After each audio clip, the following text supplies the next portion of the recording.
All right, I think we are live now. Yeah, I'm seeing gameplay here, so we should be good to go. What's going on, everyone? And welcome back to another episode of the Xbox Roundtable Podcast. This is show number 267. Naturally, I am Invader, your host for the evening, and I'm really looking forward to the chat tonight. I mean, don't I always? I know I always say that, but really, I really do look forward to Sunday nights. It's a great pastime. And you know what? We got lots to cover tonight, including E3 being officially canceled. It won't be happening this year, so we'll go into our thoughts on that. As well, early leaks abound for the Xbox Game Pass Friends and Family Plan. It's an official is an official announcement inbound for it. Well, we'll give our thoughts on that. Plus, PSVR2 sales are in, and they're looking a bit, well, kind of sluggish at the moment. Can this alternative gaming tech pick up steam? We'll touch on that and probably some more stuff along the lines. First, though, I gotta introduce everybody on the crew tonight, and for this one, we're joined by yet another new face. He's another passionate gamer, loves Xbox, loves gaming, and a graphic artist, and does some music work as well. Please welcome tonight, Grimes, buddy pal. How you doing? I'm good. Thanks for having me. It's a pleasure being here with talking about games with all of you guys. And we're gonna discuss so many things in the industry today. Mm-hmm. Yeah, yeah. Just out of curiosity, Grimes, have you been playing anything recently? Yeah, a bunch of my backlog. I've been playing that new DLC that dropped for Far Cry 5, a Vietnam DLC. Oh yeah. Yeah. I'm trying to finish that game as Dusk Falls. I don't know if you guys have played it. It's a really interesting Yes. cinematic story. So I've been trying to finish that, and then Commandos on PC. Very nice, very nice. Yeah, I never finished As Dusk Falls, but I've played through a good portion of it. Very interesting game. Usually I'm not really too interested in those types of narratives, but I liked what I played. I thought it was interesting. I did think that, you know, a lot of the decisions that you made there did count for something. So, and I thought the voice acting was pretty good. So, yeah, no, Yeah, interesting yeah. title. But yeah, no, it's great to have you here tonight. Looking forward to your thoughts and opinions, pal. Moving on down the list onto the TXR regulars, starting off with General MLD. How are you doing, man? Hey, yeah, I'm doing pretty good here. Been a good week. After finishing the Dead Space remake and my collector's edition finally came in, I posted about that. Helmet's pretty nice, good quality, glows in the dark. Now I'm buckling down. I've been playing Persona 5 every weekend while playing other games, but now I'm going all in. I want to finish it, and then we'll play Resident Evil 4 after. Nice, nice. And I gotta say, you know, I saw the picture of that helmet. I'm glad it fit. You know, I thought it was gonna be kind of snug, but looked like it fit pretty well. Oh yeah, can't complain. It's like adjustable cushions in there and chin strap, so yeah, any head could fit in there pretty nicely. Nice, nice. I mean, I know you're busy, but man, I'd love to see you do like a little bit of an unboxing video, like a quick one or something, because like that thing just looks neat. That looks cool. Like, Oh, yeah, that was a good idea. Next time. I'm sure there'll be other opportunities. no, no, no. Of course, of course. It's just, yeah, I love that. That was neat. That was neat. Moving on down, Crusader. How you been? I'm good. I have been playing modded Skyrim all week. Oh yeah, yeah. You were saying right before we started, modded Skyrim. So like, what kind of mods you got going on there? So I'm not a big fan of like the random nonsense ones. Like the best example of recently would be like the Bart Simpson and Homer in God of War. I don't like that kind of stuff. So all this stuff is like super lore friendly, like new land expansions, so like new areas to go to, new quest lines, new factions, new spells and stuff like that. So basically just a huge like overhaul to the but it feels like it all fits in Skyrim. All right, sounds pretty cool. I mean, I like mods. They really add new takes on games, add new legs to them. So that's fun, man. Now that I think about it, I haven't touched Skyrim in years, but I keep seeing like old pictures pop up of it, and gorgeous game to this day. Gorgeous game. I love the art style for it. Got to get back into it. Yeah, no, that's cool, Crusader. That's cool. Moving on down, we got Centurion here. Centurion, buddy, I know you're pumping out the videos as of late. I had another couple going on this weekend. Happy to see this success, bud. How's things at your end? Oh, they're doing great, man. Like you said, doing content. Thank you to anybody here that's tuned into TXR or watching the content, interacting with it. I appreciate it very much. But other than that, man, it's been a great week. Just almost done with Gotham Knights. Decided today to go into GameStop, and for whatever reason, they had some really good clearance games, and I decided to grab a couple of games just for the hell. I think Crusaders mentioned one of them, the Forgotten City. Yes, the Forgotten City was originally a Skyrim mod. I actually have it installed in my load order. But yeah, the Forgotten City's excellent. Yeah, I got Forgotten City. I got Disco Elysium, the final cut. I've been dancing around that for a while, and I found it for a really good price. I was like, what the hell? I'll take a risk for that kind of money. And then I don't know. I found Power Rangers The Grid, the Super Edition, being clearanced out, and I was just like, well, hell, why the hell not? I grew up on it, so might as well have fun. So yeah, I'd say it's been pretty, decent time creating content, playing games, just trying to avoid working too much, which is hard to do.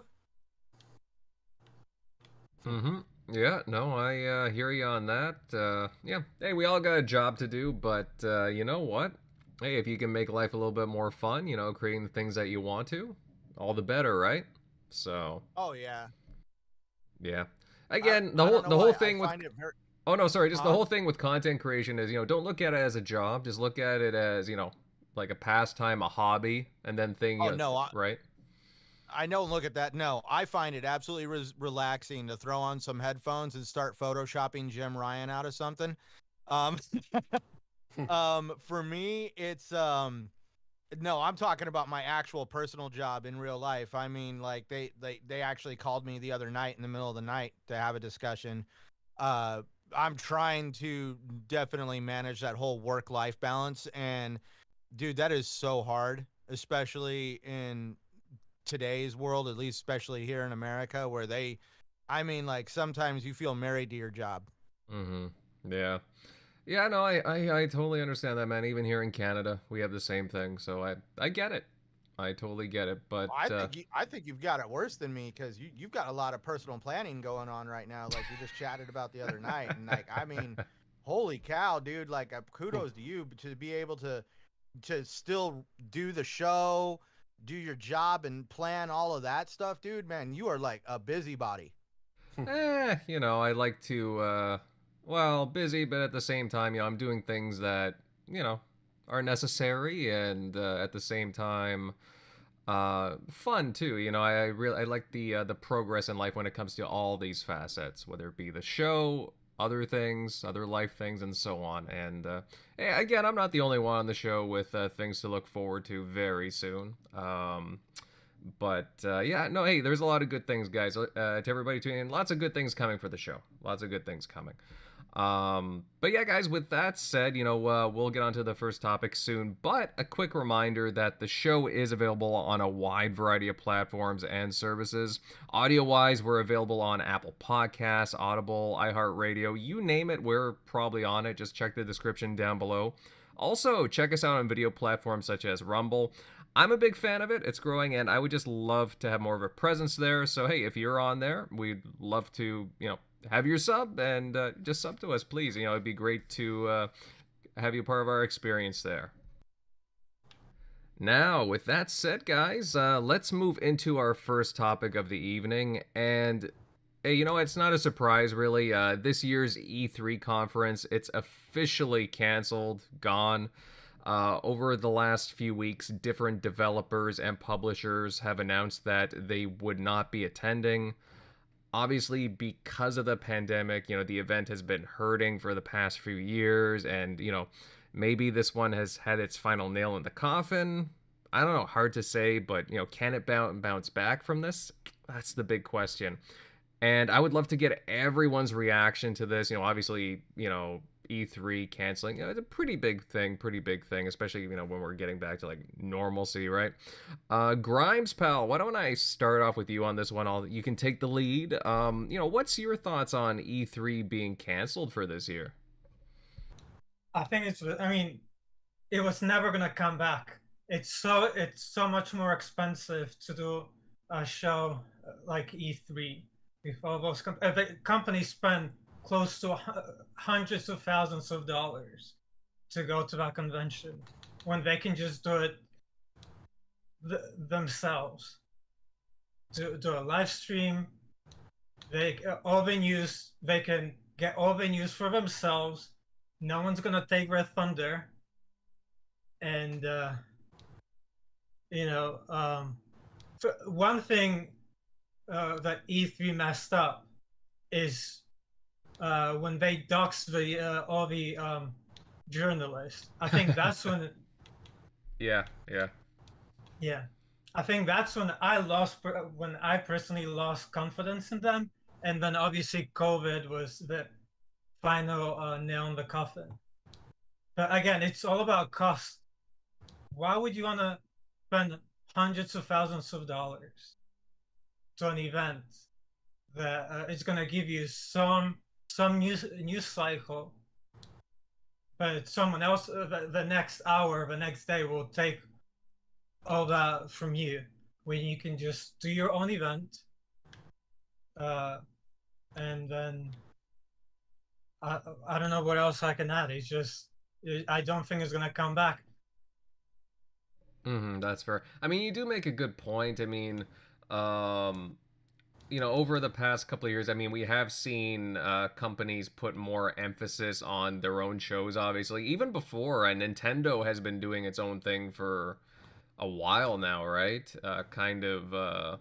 Like they sort of will have an E3 presence, but like they're mainly just doing their own thing. I think Sony's kind of done that to some length, but I always found it interesting because Xbox, for whatever reason, they always used to like have I don't want to say odd timings, but they would go first a lot of the time, like during certain days, and then like Sony would come out after, and then because of the timing, like they would be able to like counter, maybe like they might be able to like. I mean, a lot of things are set in stone, but they'd be able to like counter some things. I mean, look at the infamous 2013 thing, right, where they had it, right, where just to be able to trade your games or whatever, right? So and the price too.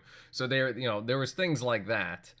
You fast forward 10 years, technologies is different. Certain things have gone up in price, and a lot of things has changed. So I think you bring up some good points there. Yeah, go ahead. No, I was gonna say the only thing we're gonna miss from E3 is the Keanu Reeves moment with a Cyberpunk. You're breathtaking. That's like one thing we're never gonna experience again. But also, who wants to spend hours waiting online to play demos when they can easily do that on your home console? They can put those games on your console, and then you can just play them instead of waiting online like the whole day. Sometimes people spend the whole day just waiting online for one game.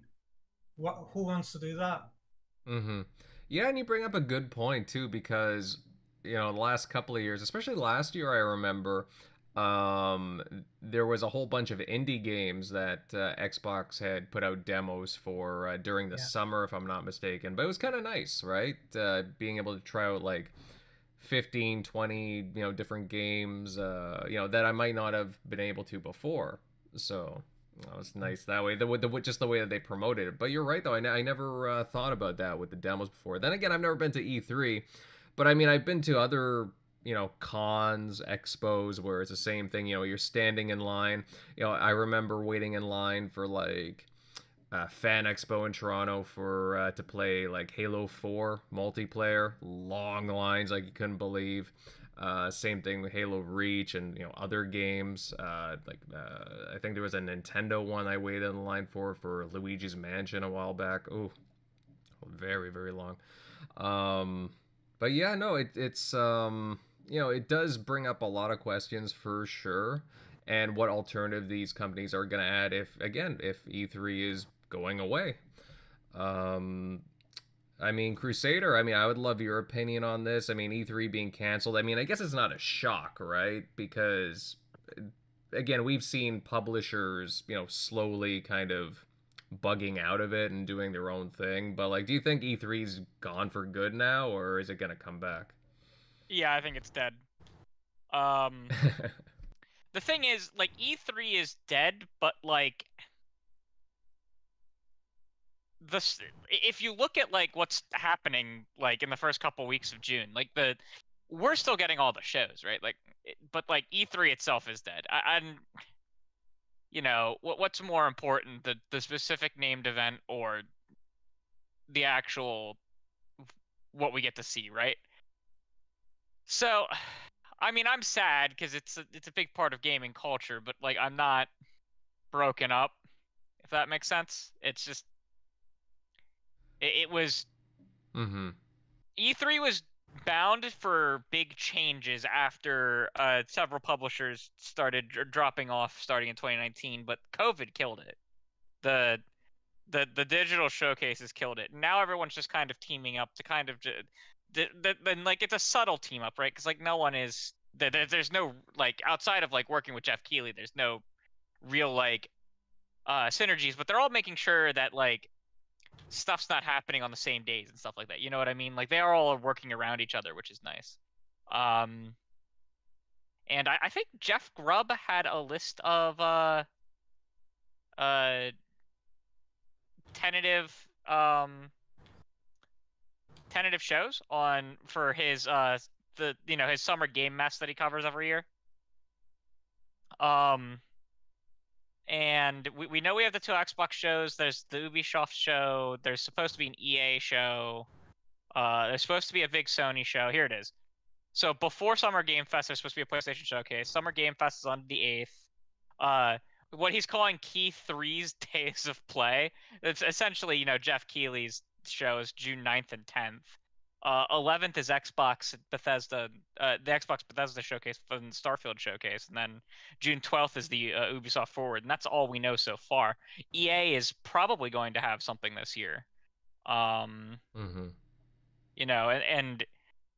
a lot of the people will either do their own event or be part of Jeff Keighley's. So like, it's not like the spirit of E3 lives on.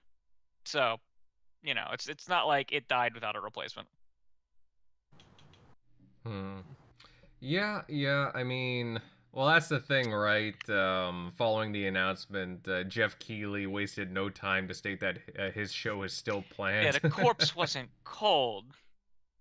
The corpse wasn't even cold, and Jeff Keighley was like, yeah, we still exist.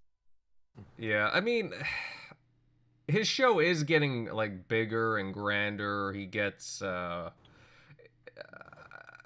additions to it. The advertisers are bigger and bigger. He gets larger announcements. I remember last year there was a couple announcements that I was like, oh, okay, that was kind of nice. But I'll be honest, I don't really think his Game Fest is anything special per se. I just it's the same thing as every other one. They have a couple of different announcements here and there, and I don't know, it's something, but I don't mind tuning in. But at the same time, is it anything really different? Not really. But he definitely wants the limelight, I'll say that. Especially with E3, looking cooked there. How about you, MLD? I'd love to hear your thoughts on this. Do you agree with what these two are saying, or do you have another perspective? Is E3 gone? Yeah, I think the writing's on the wall here. I think the pandemic kind of sealed it because, for for one thing, I think a fatal mistake is these guys charge a lot of money for companies to set up shop. And with the pandemic, everyone just does their own streaming event. And that doesn't cost them anything, or very, very much less, if anything. So, and for us on the other end, watching from our whatever screens we like, it doesn't make any difference to us. Like Xbox doing their June event at the Microsoft Theater, that might as well be E3 to us. We're still watching a showcase on our TVs or phones or whatever. So nothing really changes on our end. So E3, I say that they're like the Blockbuster of they failed to adapt. They're just a relic from the past. Does it suck? Yeah, sure. I mean, we all have fond memories of it. But yeah, it is what it is. Like they didn't adapt for the future, and yeah, it's gonna cost them. But also, I think Sony pulling out may have also helped as well. Like they always brought in numbers and all that stuff too, and viewership.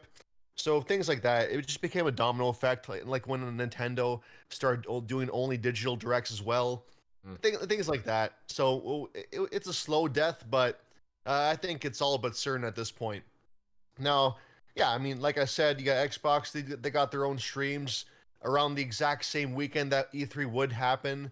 You got the Keighley show, and I'm not too crazy about his format. A lot of advertisements and fluff, but I feel like the show's slowly getting better year after year. After he presumably sees the feedback. I mean, the Game Awards are getting better every year, a little bit more. I find so. There's always something. Publishers they can always choose to host their own event because I guess everyone's gonna do like a back-to-back kind of thing. Like the middle of June is the time for the spotlight. So it's just gonna be an all digital kind of thing. It's just a matter of them getting the word out. It doesn't have to be a physical place anymore. And although yeah, I never been to E3 myself. I've always wanted to go, but now there's just like a little more of a hurdle now. But I'm sure there'll be an opportunity in the future to have some kind of gaming event that might be open to the general public. Well, I think that will work itself out. I mean, Xbox used to do like these fan kind of like what is it? It's in November, like the XO, something like that. Yes, yeah. Yeah. So I mean, who knows what the future holds for public access events? But in terms of 99% of us, we're watching at home. Nothing changes. So. And that's all I gotta say about that. It's just E3 is the gaming version of Blockbuster. That's my take. Well, didn't you hear Blockbuster is supposedly coming back? Oh, No way. Apparently, there's something going on there with Blockbuster, from what I'm hearing. So I don't know. Maybe we could see a revival of it if the news is true. Yeah, that's what I've been hearing the past week. Yeah, I mean, actually, even if you look at Xbox, right? Xbox has Bethesda under its wings now, soon to be Activision Blizzard as well. I mean, you could have just a week dedicated to Xbox for announcements, really. I mean, Xbox can put on multiple shows, no problem now, right? So. Oh yeah, because you got BlizzCon, you got QuakeCon. Those are now going to be those are now Xbox essentially events. Yeah.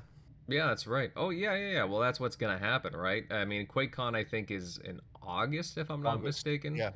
It's back to back with Gamescom, more or less, I think. Something like that. And I forget when BlizzCon is, but, I mean, I think they're pretty, I think they're far enough from each other where it wouldn't pose too much of a clash, but, I mean, either Pretty sure BlizzCon was traditionally in, March. Okay, well, there you go, March. Yeah, I mean, did it happen this year? I can't remember. No. Yeah, okay. No, it was canceled last year, not indefinitely, but, semi-indefinitely, and because of the harassment ordeal. Oh, right, It's supposed to, they announced it's supposed to be returning. Okay, alright, well, that'd be nice. Yeah, I mean, again, either way, guys, I mean, Xbox gonna have a lot of content, let's just put it like that. I mean, for this June, was it June 10th or 11th, they're gonna be having I mean, the Xbox Studios one, and then isn't it right after? I can't remember if it's the same day right after or the day after where the Starfield Direct's gonna happen too. It's immediately following. Ah, that's what it is. Thanks, Crusader. Yeah, immediately following. So there you go. I mean, that one day alone is going to be jam packed with stuff, and everybody's going to be fixated on that one game too, the Starfield Direct. Man, I mean, I'm pumped. I'm pumped. Just don't oversell us, Todd. Don't oversell us. um, Now, Centurion, I know you've been patiently waiting to chime in here. Do you agree with what the guys are saying? E3 done? Can it come back? I mean, hey, you know what? I'm a fan of the trade shows. I'm a fan of E3, but you know, I can see why it's it could be done for. What are your thoughts, man?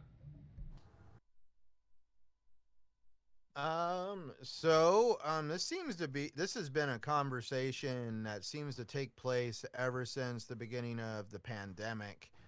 The first time it was canceled. And this isn't the first time E3 has been kind of, I guess, like, had a, kind of nail put in the coffin, but it did come back, but that's where it just like everybody's input here, they all have really good examples, especially when it comes to the money involved. And then also I've never been to E3, but talking to people that have been there, people that wanted to meet me there, I've read articles about how at least the facilities that E3 are held at, we're not talking the Microsoft Theater or some of the nicer venues. If you noticed, like the last time EA was at E3, they weren't there, but they were there, but they just chose not to be in the event center. They chose to be outside because from what I've heard, the actual building that E3 is held in is a dilapidated mess. It's old, it's run down. Apparently a lot of improvements need to be made to the building to get it more up to date with today's tech standards. And that's one of the like, I mean, like some of these companies that, like, like I think Nintendo first dipped out, then Sony and Microsoft moved across the street into their state-of-the-art theater over at Microsoft Theater. Or might not be exactly across the street, might be down the road, but from what I hear, it's very close to wherever they hold E3. And it's kind of just been slowly, that ship has been sailing for E3 for a while now, and I really feel the pandemic really accelerated that situation. And it gave rise to somebody like Jeff Keighley, who was really prepared to kind of swoop in and create that experience.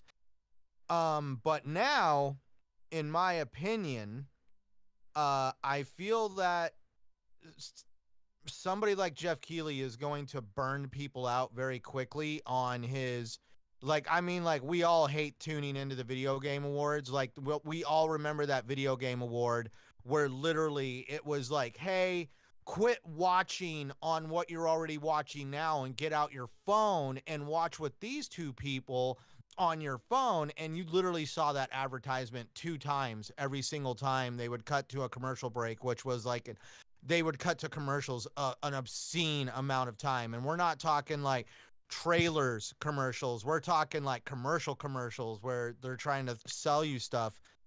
And I just really feel if Jeff Keighley goes down that road, people are going to get burned out on it very quickly, and it's going to give the E3 event a chance to maybe rise back someday in the future. But the only advice I could give them, if they're listening, I know they're not, but if by some chance they are, turn E3 into a traveling event. Have it in Vegas one year, have it in Hollywood the next year, have it in Texas over here. I mean, like, if you notice how it works, like I like wrestling. I know I always bring that up, but like WrestleMania, only time they really held WrestleMania in the same location, very close to it. I mean, when it was the Tampa, Florida version of WrestleMania. And that was because the one they were supposed to have in 2020 got canceled because of the pandemic. And when they were allowed to do it again, they chose to, I believe, have it in Tampa, Florida that following year because they really wanted to help Florida. Because, I mean, like, these events bring a lot of money to the local areas and the businesses and stuff like that. And they really wanted to make true to that promise to them. And that's where I really do feel that E3 moving to a play, like have it in New York one year, have it in LA the next year, but obviously not at the E3 event center, have it at a more up-to-date event center, because this is technology. This is where the gaming media goes to get things given to them when it comes to the state of the industry, the technology, and why have it in just a dilapidated mess. And bringing up the media. This is the conversation I got to have with Mike Mullis from NLG. By the way, he wanted me to tell you to say hi, Invader. All right. So yeah, today on Gaming Beyond the Box, he made one big point that I have to agree with, is back in the day, people would flock to these gaming media websites for like E3 coverage, but now it just seems like they don't need to do that now because a lot of the stuff is being streamed, and there's a lot of great coverage from people like Colt Eastwood and 108 Dragons and other great content creators that are much more enjoyable to watch. And their content, and they are reporting on this stuff, and you don't have to worry about the PlayStation chain gamer coming out and being like, Xbox is done making freaking consoles. They didn't freaking say that. What the? So that's where I'm just saying, big gaming media, that the ship has sailed on people tuning into them for E3 coverage. And because a lot of the money has died down over at E3, we see a lot of companies deciding to focus on better ways of delivering their content and their news to consumers without having to do that whole rigmarole and spending all that money. So definitely this is a good opportunity for the E3 board or whoever they are, the ESA, and for them to sit down and really get out a chalkboard and plan out some ideas on, if we were to try to get E3 to come back, we're going to have to change some things, because obviously the way of doing things is completely different at this point. The pandemic, like I have told my job and other people, the pandemic has changed the way consumers buy things, consume information. It has changed everything, and you're not able to put the genie back in the bottle. It's happened. You either need to learn to adapt with the new way of doing things, or you're going to see situations like this arise. Right. I mean, I thought you brought up a good point, and I guess it's to Mike's point as well. Hey, Mike, hope you're doing well. You know, E3 used to be about, again, the journalists going to these shows, and over time, the fans would attend E3, and then it turned into, with the advent of stuff like YouTube and other things, social media, it turned into independent content creators, and you're seeing that shift too, right? And it's the independent content creators that people lean to more than, I guess, the more traditional gaming media, and you see a lot of gaming media kind of folding at the moment. I know that there's been a lot of cuts to certain ones. And it's just a shame, too, because, again, I've never been to E3 personally. I was hoping to go, well, maybe not this year because of the timing of things for me, but, next year would have been awesome, to hang out with all you guys. And like you said, I knew a bunch of guys that were already, had some plans booked to go to this year's E3, and, it's very disappointing to see that, because there is something to say about just being there in person, having experiences, and just like chatting with people, chatting with guys that you don't get to see too often, right? Whether it just be from the various gaming communities, podcasting, and just meeting developers too, right? Developers, and even just trialing games too, right? But just, again, having that tangible sense of seeing something that's not on a video screen. It's very nice that way. So I can understand that. And you bring up a good point, and that's going to be one of the reasons why I say, like, the idea of E3 is not going to die very easily, and that's going to because the businesses that would surround the E3 event, the hotels, the restaurants, the bars, the shopping, they're going to feel this event not being there, and they are probably going to want to keep it into discussion on, like, what do we need to do to keep this event coming back? Because I mean, that, like, literally, that's going, you know, the big example, at least here in Arizona, is the reason why we fought tooth and nail to have the Super Bowl here again this year was because, like, literally having the Super Bowl here brought in an asinine amount of revenue and money and taxpayer dollars into the system out here. And that's why, like, you think about, like you said, people were booking airfare, they were booking hotel rooms, and now that's all being canceled. Mm-hmm. Yeah, and that sucks, I thi- obviously. I feel like the only way it can come back is if they can convince PlayStation to come back, give them some incentive to come back. Otherwise, it's not going to be able to come back. Maybe. I mean, I suppose that's always possible. They would have to try and convince maybe not just PlayStation, but a couple of others. I would laugh my butt off if they'd actually tried to convince Nintendo. Be like, please show off your new Mario game, please. We beg you. Here's a crap ton of money, please. And get everybody interested in it again. I'll be honest, I mean, I don't know if it's dead. I think it might come back. It just might not be in the same form. I guess that's kind of adjusting to what you were suggesting, to Centurion. Again, there's a lot of different, like, we see a lot of companies now cutting jobs, doing layoffs. Hell, I even saw, what was it, McDonald's corporate today. They're slashing a few of their corporate positions and whatnot, and a few other things. I think it's just a sign of the times right now. A lot of things aren't doing very well at the moment. I mean, I could be mistaken. It could not come back at all, but it might come back. It just might be a different beast entirely. So we'll have to see. We'll have to see. Yeah, I mean, again, guys, I mean, I wanted to go to E3, but it's too bad. It's too bad. You know, would have been nice to have my own little, or our own little Keanu Reeves moment. You're beautiful, Centurion. You're a beautiful Crusader. Right. Here, I'd like to give you a personal story real quick to make you laugh. So this year, I wasn't sure about going to E3, and I had enough money in my pocket to either go to E3, or around the same time take my wife to go see Blink 182 here in Phoenix when they get to town around the same time in June. And oh my God, would I be like having like holes burned through my head if I told my wife I used the money to book a plane and a hotel to go to E3, and now it's all canceled now, and tickets are no longer around. So I'm just like, well, at least I made the right decision in saying I'm going to take my wife to go see Blink 182. I was about to say, man, you would have been in the doghouse. Oh, all the way. I'd probably be like, yo, Invader, if I got a plane ticket, would I be able to sleep on your couch tonight? Sure, why not? If not, I know a good hotel near me. Any other comments, guys, on E3 being canceled? Yes, no?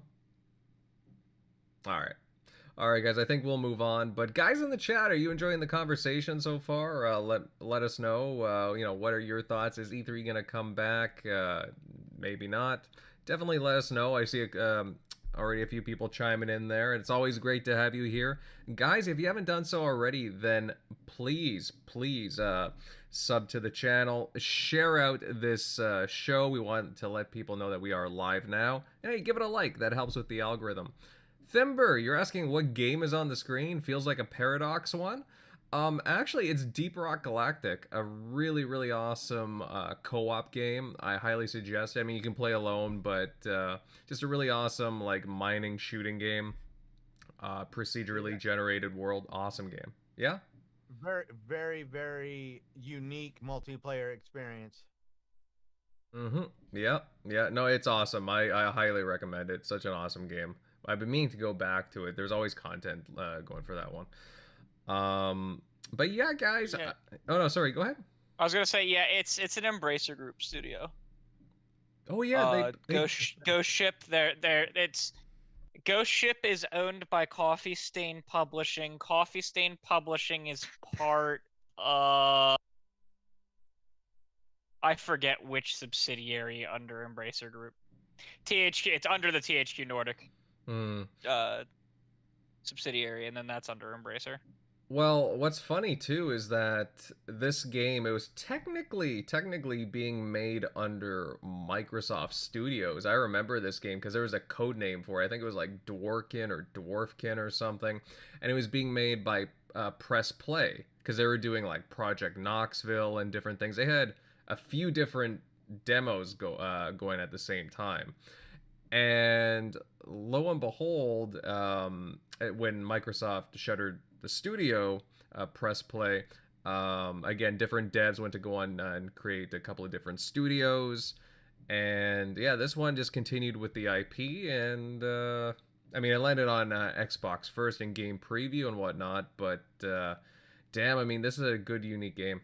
I mean, it's been out for a couple of years now, constantly getting updates, content.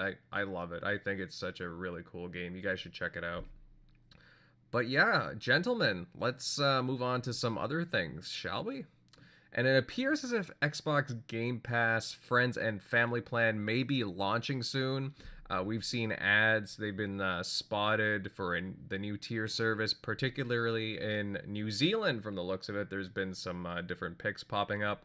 But no release date has been stated. The plan would give up to 5 people on Xbox Game Pass Ultimate benefits for a portion of a regular plan, which, hey, that sounds pretty good in thought. I know that we had talked about this before. There was talk about it going back probably a few months or a year.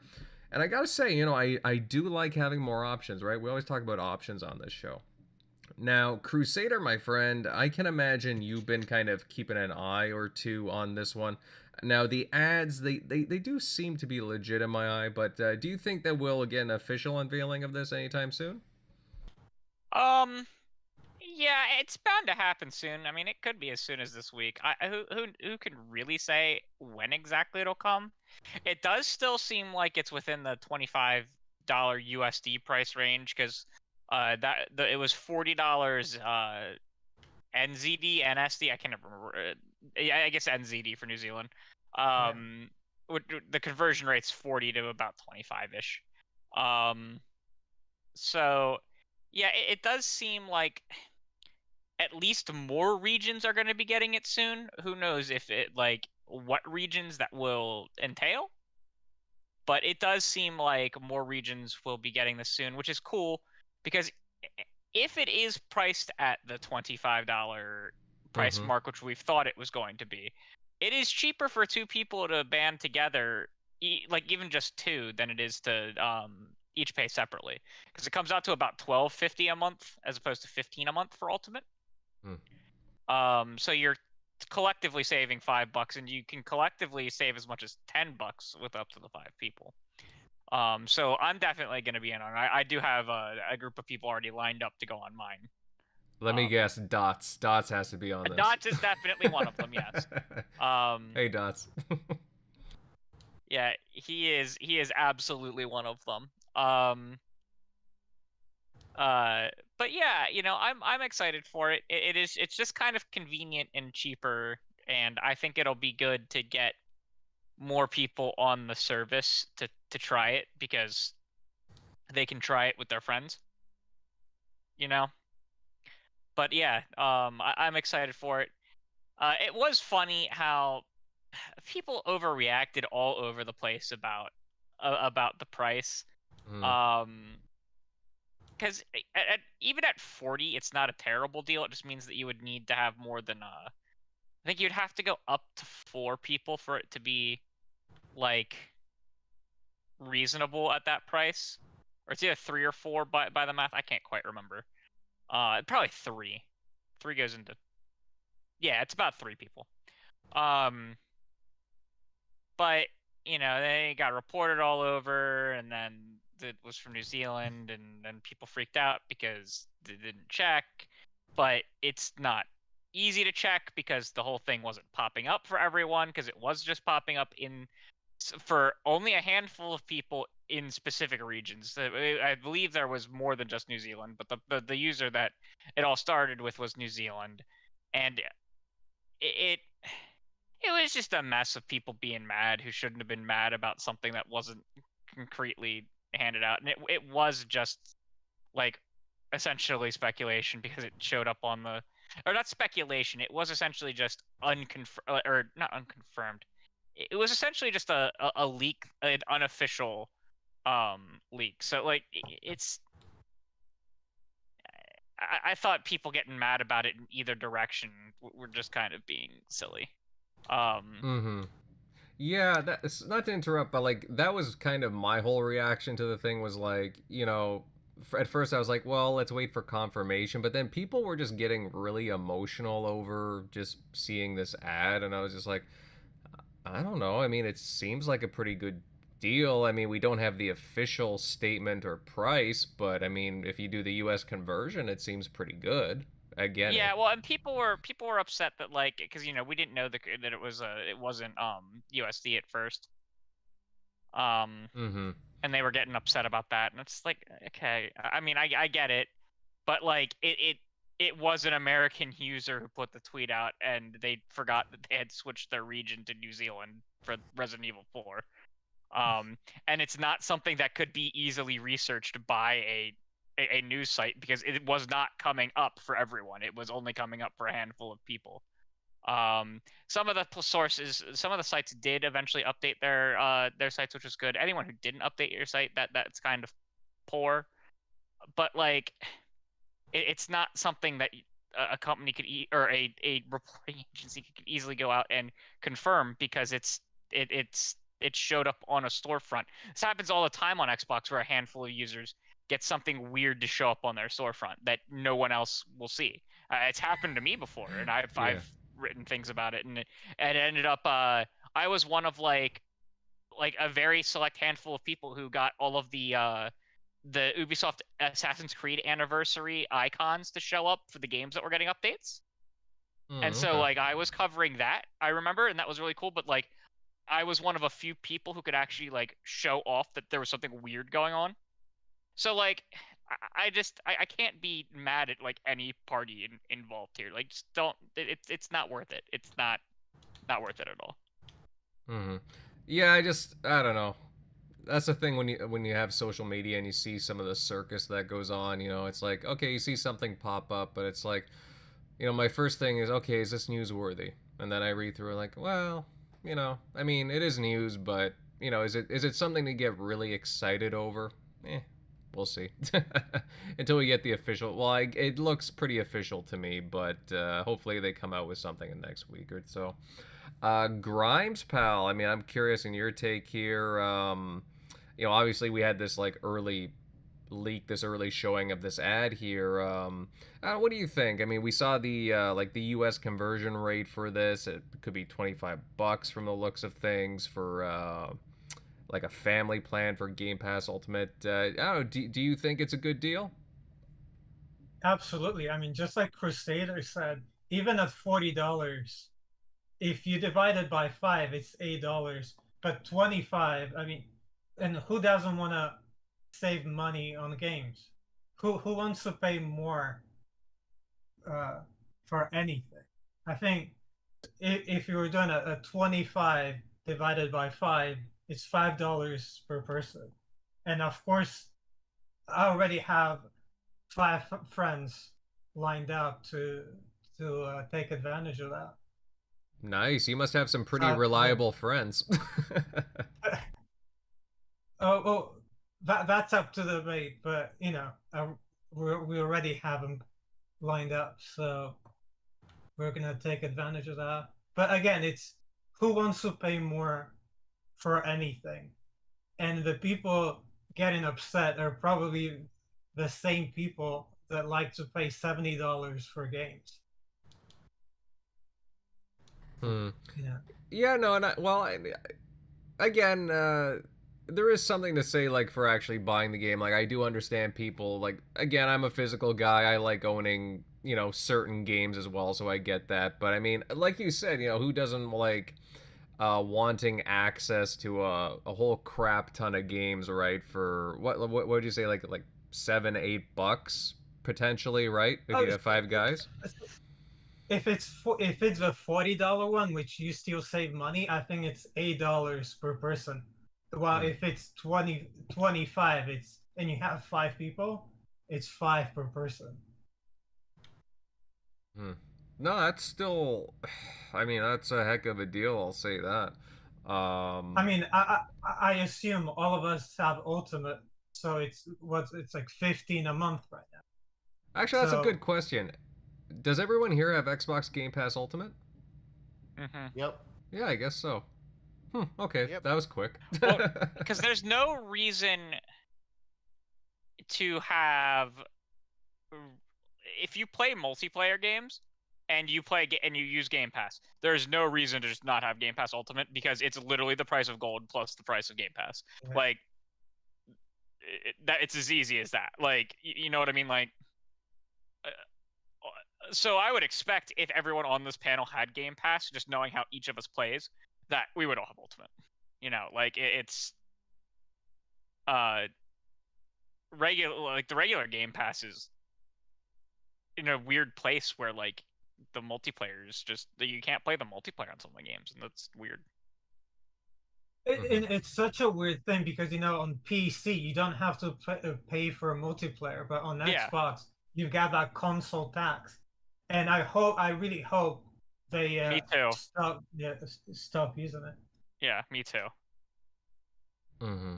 Yeah, no, it's again, this is a very tempting deal from the sounds of it. Again, I really want to know what the official price is, but I think we'll find out very soon. Um, General MLD, buddy. I mean, you've been listening in here. I don't know. What's your thoughts on this? Obviously, seems to came out a little early, but I don't know. Do you think that this is a pretty nice deal from the sounds of things? Oh yeah, I mean, coming off the $1 promo cancellation, they needed to respond with something quickly, and I do believe this is the natural progression of what makes Game Pass have to grow.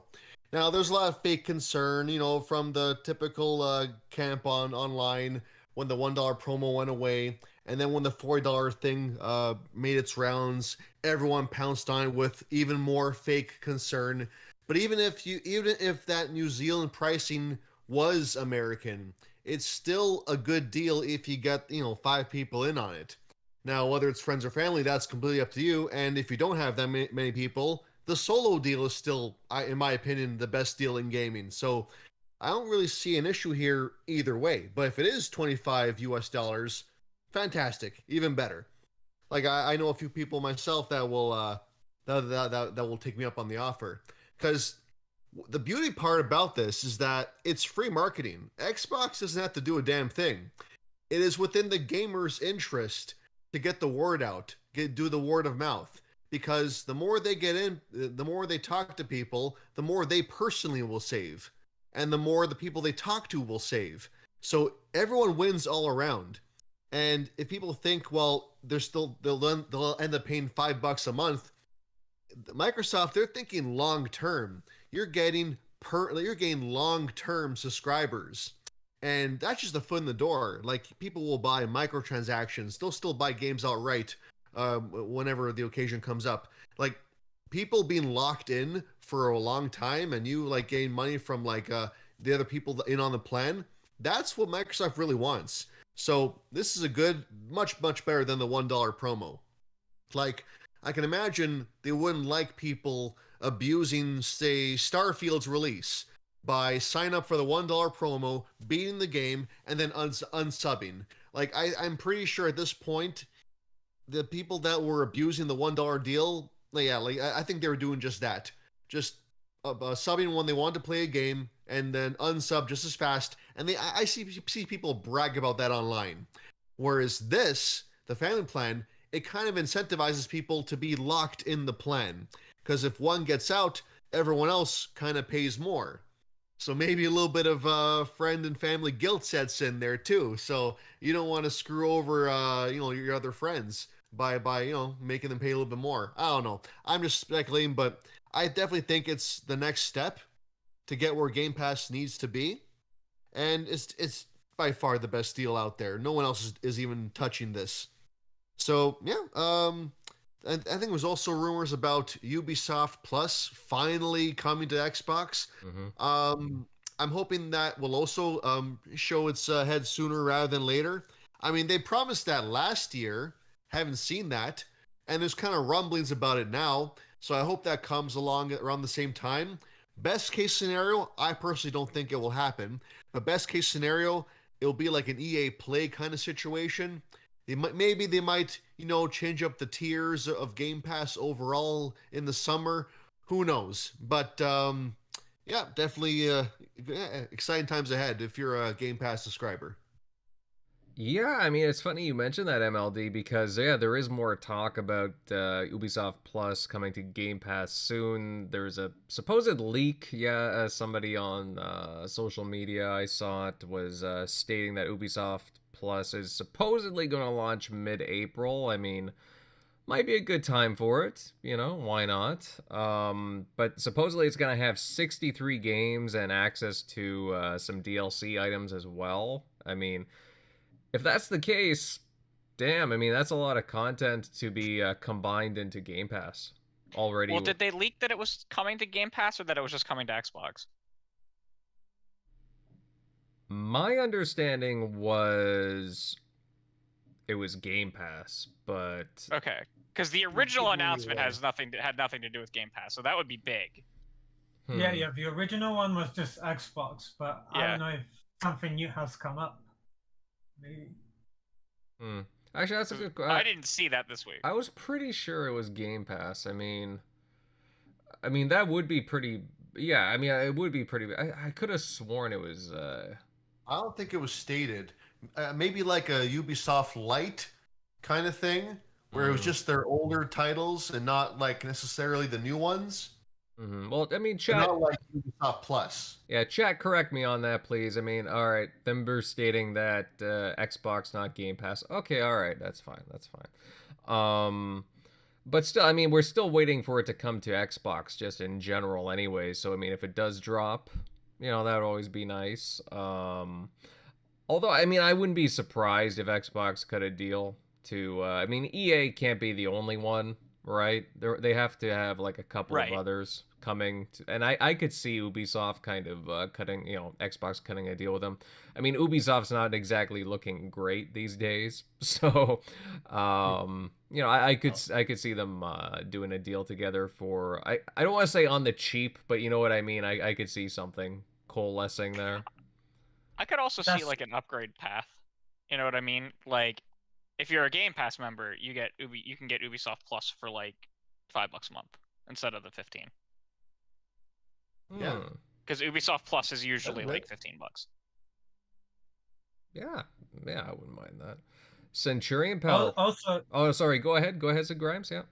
No, I'm sorry. I was just gonna say also, Ubisoft don't really have any new games announced. I think the only one that we know of is the Splinter Cell reboot, right? Nah, there's like 3 Assassin's Creed games. Oh, that's right. There's Mirage, Red, and like 2 others with code names. And then there's the Avatar Frontiers of Pandora, which looks like Far Cry, but like. Aren't they also rumored in working on a Star Wars title? It's not rumored. That is the game that's coming from the company that's making the Avatar Frontiers of Pandora. The Star Wars game is coming after that. It's the same one that made The Division. Yeah, you're right. I remember that. Yeah. They do have, and then they have that Rocksmith game, the like guitar like learning game that's supposed to be good. I think that Rocksmith finally released. Yeah, it's been a little while. But don't forget, guys, there's also Beyond Good and Evil 2, which is in development hell. God. That game actually exists? Apart from that one demo they've had, who knows? Oh, man. Yeah, I think the director got fired or something like that.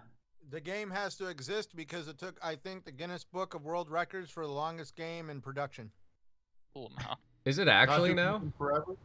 I think it outpaced Duke Nukem. Oh wow. Yeah, that's another thing. Like, yeah, they have that in development. Like, that's just development hell, but that's eating away at them. Um, yeah, they've had to Ubisoft. cancel. They've had to cancel a few games recently too, supposedly. Ubisoft. Oh yeah, because they're trying to save Skull and Bones. Oh, Yeah. that's a banger. Still Ooh. coming too. They can't cancel. Lord. They can't cancel Skull and Bones. We were talking about it last night. In party chat, Ubisoft took a deal from the Singapore government to build a studio over in Singapore, and I guess they've received a lot of money for that studio, and it's apparently enough money to that Ubisoft can't pay it back. They have no choice but to get Skull and Bones across the finish line. Just launch it, take the hit, move So on. it's a perfect example. Like that game will do well on Game Pass. You know, they should just launch it on Game Pass because I don't think anyone else is that excited about that game. Yeah. I mean, I remember when they put out some recent gameplay, and everyone's like, "Oh, so you can't?" Yeah, because you can't get out of the boat, can you? No. Nope. No, you didn't know when you watched a boat chop down a tree with a cannon to get wood? Like, Yeah. No, but it was just so odd. Like when I heard that, I honestly thought it was a joke at first. I'm like, I realize Sea of Thieves, for example, it's not a perfect game by any means. I can criticize it for some things, but I mean, it had the basics there right off the bat, and typical things that you would want to do as a pirate. Same thing, going. I'm shocked. I'm honestly shocked that they didn't uh copy more into Assassin's Creed Black Flag. Like it's just Yeah. it's just so weird that they didn't take inspiration from like Sea of Thieves or even a little more from Black Flag too, and just like kind of combine it. No, it's a weird game where you're just stuck on the ship. I don't get it. No. they thought they had an easy game to produce when they were like, "Oh, people love the game mechanic from Black Flag. We'll just do that." That was So a they all found out you all find out what happens when you take the easy way out, because sometimes it bites you in the ass. Sometimes, yeah. Sometimes. Now, Centurion Pal, I'm gonna pick your brain here. I mean, obviously, we're just talking about the Ubisoft stuff, but what do you think about this friends and family plan tier kind of getting leaked out early? Do you think it's a good deal? Oh yeah, it's definitely a good deal. But this is like, I understand that there's people out there that are like going to be sharing it with their best friends and trying to finagle their way to somehow get their cost of Game Pass to go down. For me, I don't have anybody that close to me to do that with, so I'm just going to stick with my $15 a month. But for me, because I see him in the chat, Mr. Fuzzy Belvedere, shout out to you, my good sir. He has been asking for a family plan for a hot minute now, and that's because he's got a couple kids that use Game Pass very heavily, and he's paying I know for at least 2 subscriptions, maybe 3. And this is going to help people that like, this is where it goes beyond just being able to get the price of Game Pass to go down for friends. This is going to help large families save money, especially families that have like 3, 4, 5 different Xboxes in the house, and they have a whole family of gamers. And I mean, these Game Pass subscriptions can get very expensive if everybody in the household is subscribed. So definitely this is going to really go pretty far. And the cool thing is, well, apparently this is a big secret, but you guys can game share Game Pass. I do it with my wife. She has my home console. I have my Xbox Series X, and she takes advantage of my Game Pass subscription playing on her console because I use it as that's my home console. So you can actually share that subscription. So literally, if you really think about it, you're not just getting 5 subscriptions for whatchamacallit, for like, I think it was like what you guys said, 25, 30 bucks. You could potentially, if you play your cards right, squeeze like double the amount of subscriptions out of it. If you literally know how to set your consoles up right for proper sharing. So this is going to be a very big pro-consumer move all the way around. This is just going to put gaming in more people's hands. And this is going to get more people into the Xbox ecosystem, in my opinion. So this is great all the way around for the gaming industry and the consumers of gaming. All right. Yeah, I mean, again, guys, we'll see what is around the corner. I hope that we get an official announcement soon. I don't know. I can't see them waiting until June, but stranger things have happened.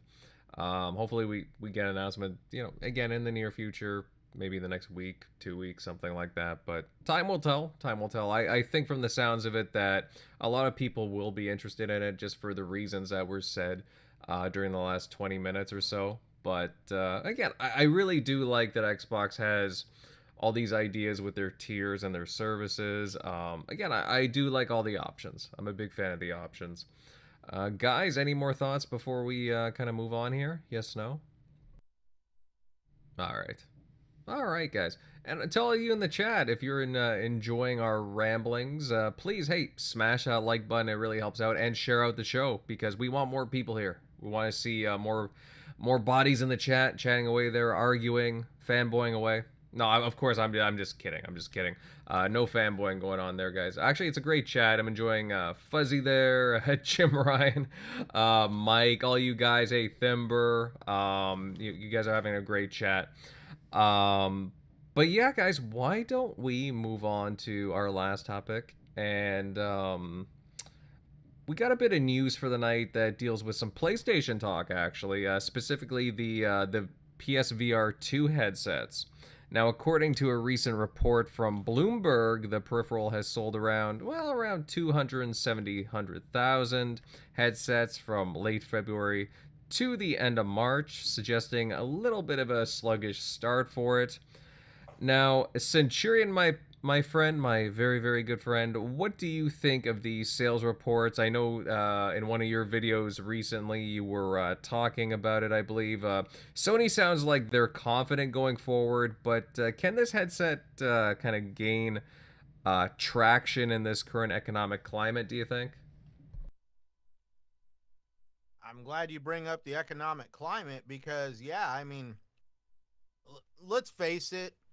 I'm not going to beat around the bush, and this isn't because I'm, an Xbox guy. I own all consoles. I actually like any kind of tech that really pushes the industry forward.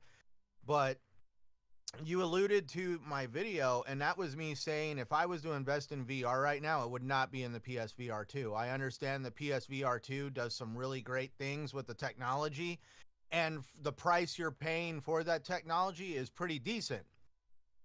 But let's face it, we are not exactly in a society right now where people are wanting to have very expensive technology. And I mean, it's the economy.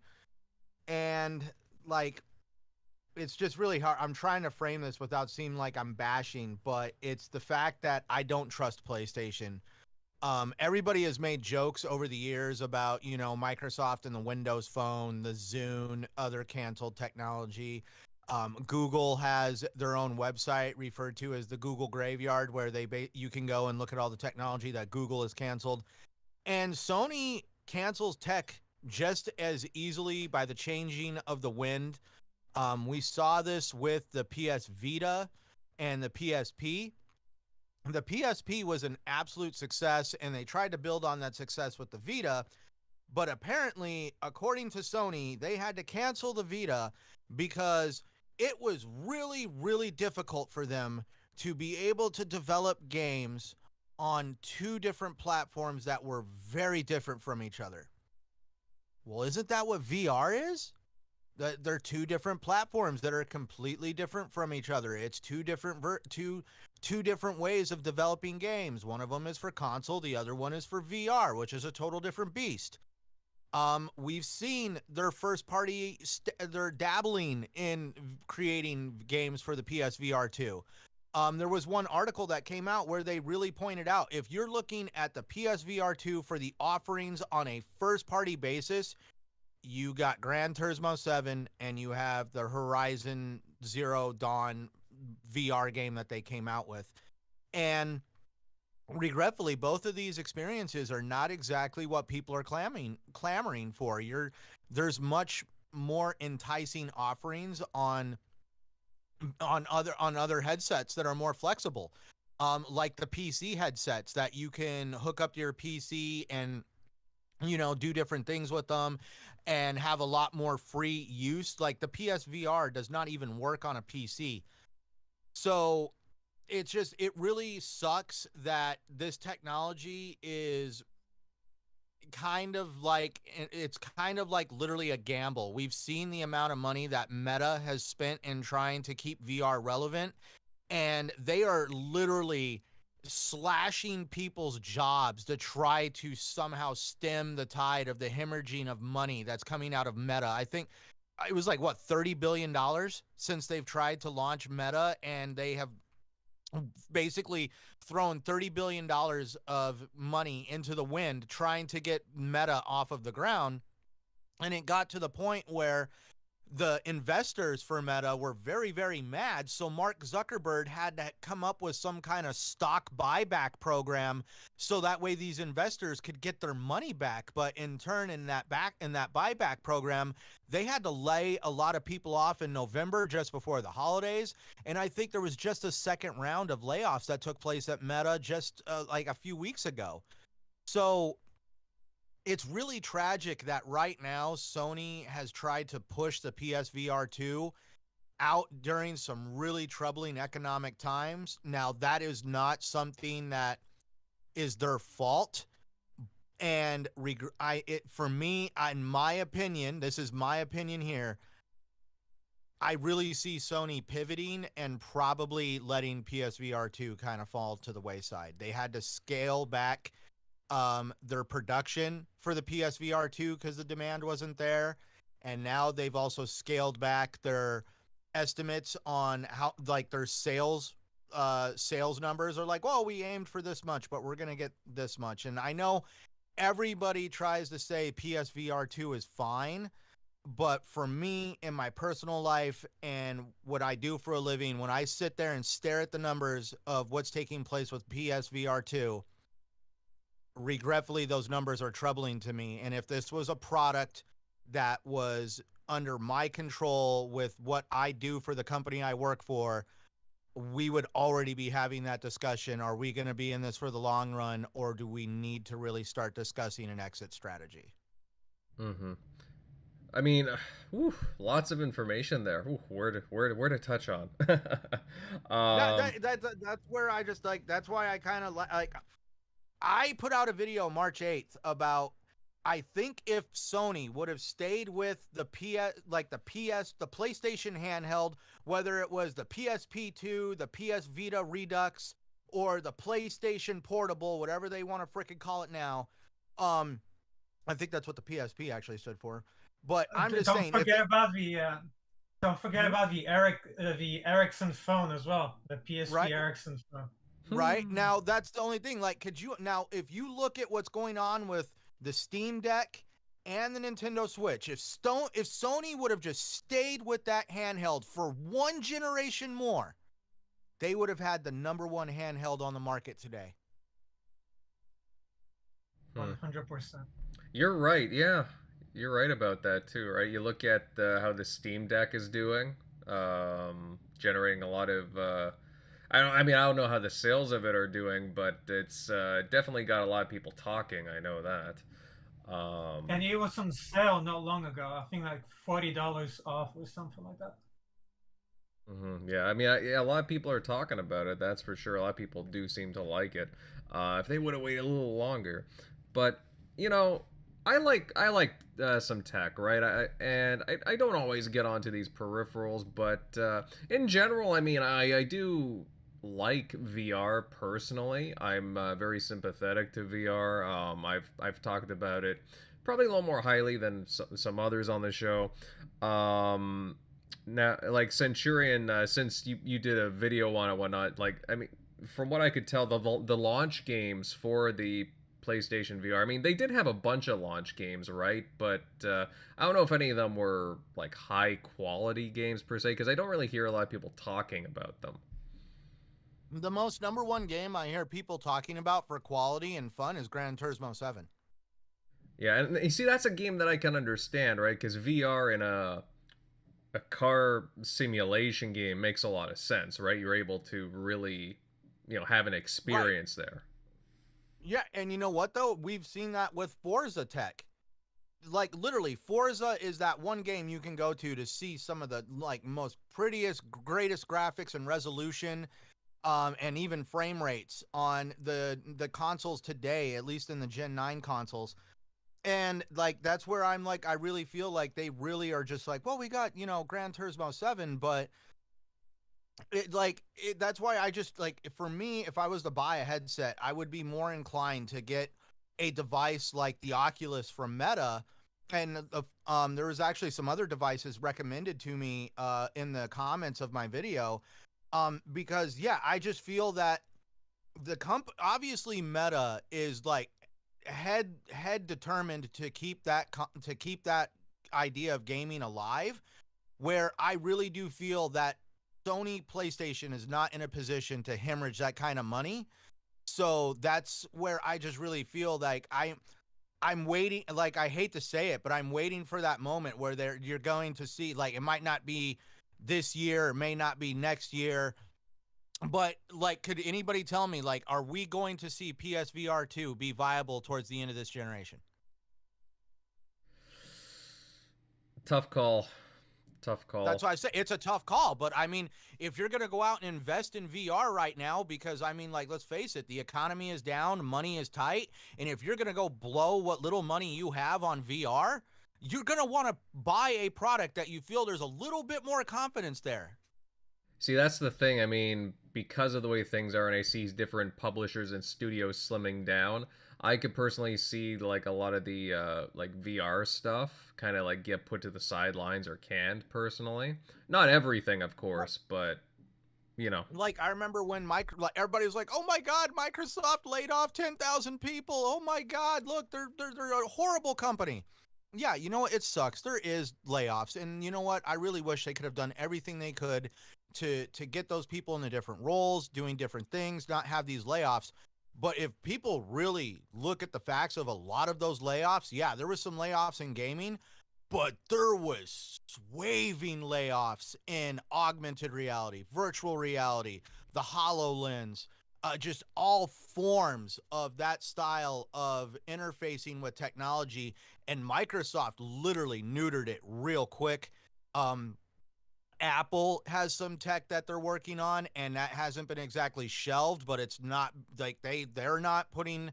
They have not talked about a street date or any time that technology is going to come out to the consumer. Same with Google. It like, if you look at the tech industry as a whole, there is a lot of pullback from all of tech when it comes to virtual and augmented reality. Mm-hmm. Yeah, no, I see where you're coming from. Now Grimes, I'm curious about your thoughts on this. What do you think about like VR and like Sony, PlayStation, in the VR space? Because I mean, we're having this conversation here, and I mean they do have like some success with it, obviously, and they're pushing it. They're definitely going forward with it, but I don't know. These sales numbers for the PSVR2 are kind of lagging at the moment. Um, I don't know. Do you think that they're gonna like carry on like with this generation with the headset, or do you agree with what Centurion's saying that they might fizzle it out towards the end? I agree with some of what Centurion said, especially, I mean, if you look at the VR technology, it's been around for what, close to 40 years, and it hasn't really changed that much. But, obviously the graphic stuff, but it's still the same thing. It's not that it doesn't have a killer app. I think that from my knowledge, the best game that VR has ever had is the Alex game from Steam a few years ago. PlayStation, it's not at that level. And PlayStation's shortcomings with a PSVR have been the price, as Centurion mentioned. Also, that there's no backwards compatibility backwards combat, and then locking it for PlayStation 5. They should have made it available for PC as well. If it's, for example, $100 cheaper, and they unlock it for PC, they might survive. But if they don't change their tactics, they are gonna cancel it. I mean, look at Kinect. Kinect was such great technology. The Kinect 2 was amazing technology. Mm-hmm. It ended up being canceled. Why? Because there wasn't that killer app. One game that the Kinect was great with, and this is what something PSVR should do, is Alien Isolation. Yes. Alien Isolation was, if you played it with a Kinect, and if you have that feature turned on, the alien can hear you. If you're talking in the room with a Kinect feature turned on, the alien will hear you and it will find you. And it also remember where your head, and it can. I think it. So, if PSVR had a horror game or something like Alien Isolation as a game, as a killer app, it might do well. But right now, Horizon Zero or Horizon Forbidden West, I'm sure, whatever the PSVR game is called, it's a really cool game, but I don't think it's that exciting. It's not a killer app. Okay.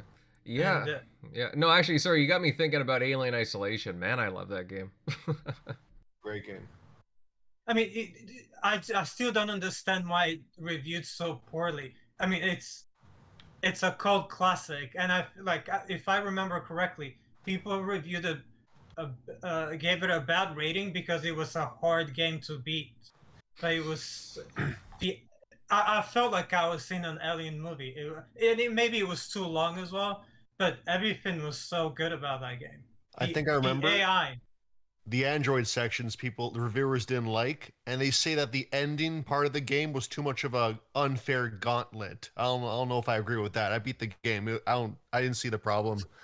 Yeah, so did I. I mean, I loved it. I mean, and the AI was one of the best AIs from that era. Mm-hmm. So I was gonna say that game stands out for AI tech because there's actually two individual AIs that work the alien. The head is its own AI, and the body is a completely different AI. And the head always knows where you're at, and it drops hints to the body on how to find you. Interesting. Yeah. So imagine a game like that on VR. That's what VR is meant for experiences like that. Or Doom. Imagine if maybe if they made like a kill zone for VR. That could work out well for them. But anyway, those are my thoughts. Mm-hmm. Yeah, and as Froggy T here writes, they really missed out not having backwards compatible with PSVR 1 games. I mean, I do think that was a big blunder there, but I'll admit I don't know the technological issues behind it, but I mean, I don't know, they work pretty similar, right? I don't see why that would be an issue.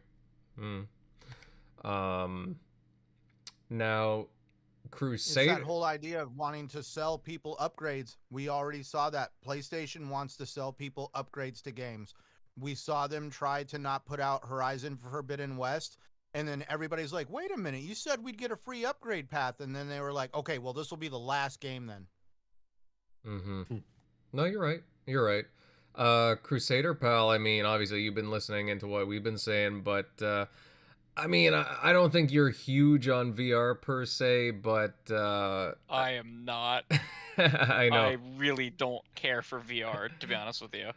Mm-hmm. And so I've always been of the opinion that as heavy of investment of VR as they're having, unless they can make VR absolutely positively work, is a mistake. And I I really feel like this doesn't prove that it's a mistake. The numbers are low, but they're not abysmally low. Mm-hmm. And it's really going to be determined by how well the numbers hold, because I don't expect them to hold, right? Because if they held at this amount, then Sony would, because what, it was like 260,000, right? 270, Yeah, like something like around that. that, yeah. Yeah, so if they do that every month of the year, they'll hit their 3 million target for the launch year. I don't see it holding in the slightest. Not without a like boatload of continuous content being dropped on it. And I don't see a boatload of continuous content being dropped on it. So I don't see it. Like, what might have been interested in grabbing it if there was more than the like 30 titles that launched for it, right? Like, if I could have come in and grabbed a bunch of PSVR 1 games and made them work with it, I might have been a VR customer, because this is as someone who owns a PlayStation, this is a relatively cheap or a relatively cheap VR headset for just the headset, Right. right? And because I'm already a PlayStation customer, I don't have to spend the additional 500 to get the console. Because the headset is quite fairly priced for just the headset, but the problem is you need the console too, so you have to be in the console space already. Otherwise, it is as expensive as most of the other headsets. Although most of those headsets you also need a PC for, but again, most of the VR community is on PC, into high-end PCs. So it's getting that consumer base to want to get your product is difficult. If they had because the PSVR 1 has a library of a few hundred games. I think it's like 200 or something like that. Maybe some more if you count like weird tech demo stuff. And I would have tried it if it had that content, because that's a fairly sizable content library. But now I'm totally put off, because not only do I not is there so little content to launch on it, but there's also so little there's like no guarantee that if a PSVR 3 was to come out, if it'll support the PSVR 2, right? Because the PSVR 2 didn't support the PSVR 1. Mm-hmm. So I'm not really interested in investing in that ecosystem like in the slightest. It's just totally off-putting to me is for how I like to play. Because everyone who knows me knows I scream to the heavens about how I love backwards compatibility. In the last year and a half, I've played something like 50 Xbox 360 and PS3 games, and so a bunch of DS and GBA games as well, right? Via either because like the 3DS has like great like the compatibility with it, and like the DS stuff was great, and like the older DSs with like the GBA games working on them was great. At least Nintendo has it's literally a different form factor for their cartridges as like an excuse. But it's really frustrating with the PSVR, and so I'm not shocked to hear that it's not doing as potentially not doing as well as they'd hope, right? Because there's just a lot of red flags for me as a consumer for how I operate. It's why the Xbox Series X and PS5 could have had like, I mean, the Xbox Series X had like no exclusive launch titles specifically to it. You know, and everything was between the Xbox One and Series X. But I had no problem shelling out for a Series X or a PS5 because they had their entire libraries move with them. You know what I mean? They were at their core a better Xbox One and PS4 baseline. Period. You know? And if the PSVR 2 had been that, I think that sentiment around it would be a little bit different, but it's not, because, well, it's just kind of disappointing.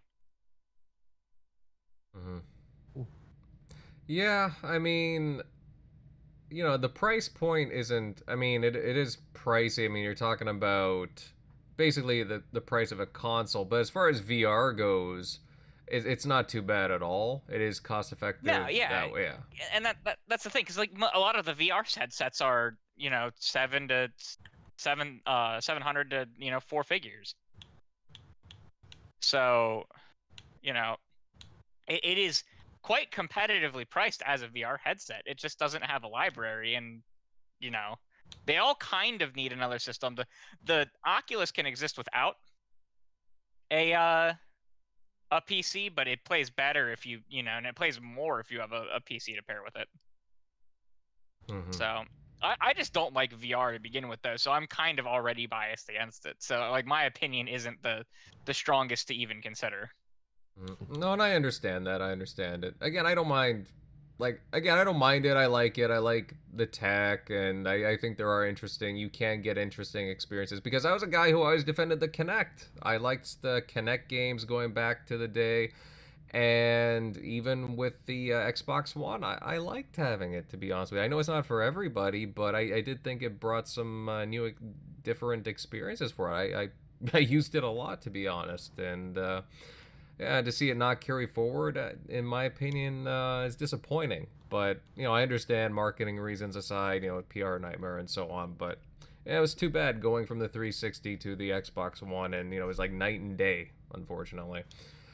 I always make the joke with VR that call me when it reaches the state of technology for the Star Trek holodeck. Yeah, that would be nice. That would be nice. MLD pal, I mean, I know you're not a huge VR person either, but I don't know, what do you think about this report coming from Bloomberg with the I guess you would call it, again, sluggish PSVR2 sales here? Okay, well, first I want to say the product seems pretty solid on its own merits. Like the VR headset's reasonably priced, the tech's pretty good. So that out of the way, I just think it's I don't know, it's been a bit of poetic, a little bit of karma. I don't know, because I see pre-launch, everyone was trashing Xbox for not doing VR.